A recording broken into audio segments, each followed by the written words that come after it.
तुम्ही काय करा, मेच्या पहिल्या आठवड्यात म्हणजे मेच्या पहिल्या आठवड्यात अवकाळी पाऊस येणार आहे, म्हणजे सर्वदूर नाही पडणार, तुरळक ठिकाणी पडणार आहे.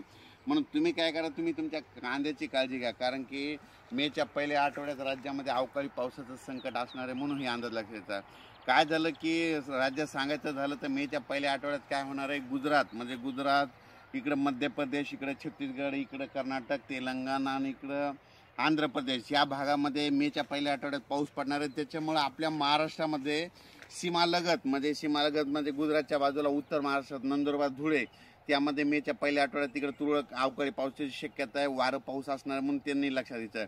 त्याच्यानंतर जळगाव जिल्हा मध्य प्रदेशकडे पाऊस पडणार आहे, त्याच्यामुळे मेच्या पहिल्या आठवड्यात त्याच्यामुळे जळगाव जिल्हा, जळगाव, जामोद, बुलढाणा जिल्हा, अमरावती, अकोला, वर्धा, नागपूर, भंडारा, गोंदिया, चंद्रपूर या भागामध्ये अवकाळी पावसाची शक्यता आहे, म्हणून मेच्या पहिल्या आठवड्यात हे अंदाज लक्षात येतात.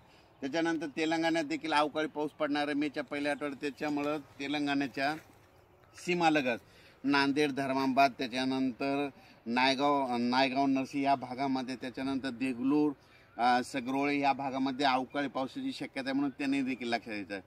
त्याच्यानंतर कर्नाटक भागामध्ये अवकाळी पाऊस असल्यामुळे त्याच्यामुळं सातारा, सांगली, सोलापूर, धाराशिव, त्याच्यानंतर लातूर जिल्हा, परभणी जिल्हा, बीड जिल्हा, हिंगोली जिल्हा या भागामध्ये अवकाळीचं म्हणजे संकट असणार आहे, म्हणून हे लक्षात द्यायचं.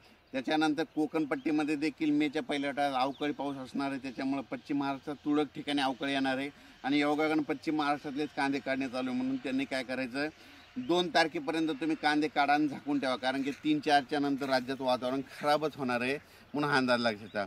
अवकाळी पाऊस राज्यातला सर्व शेतकऱ्याला सांगतो की सर्वदूर नसतो, पण शेतकरी काय करतात, सर्वांना वाटतं की सगळीकडे, म्हणून हे पहिल्यांदा लक्षात घेणं जरुरी आहे.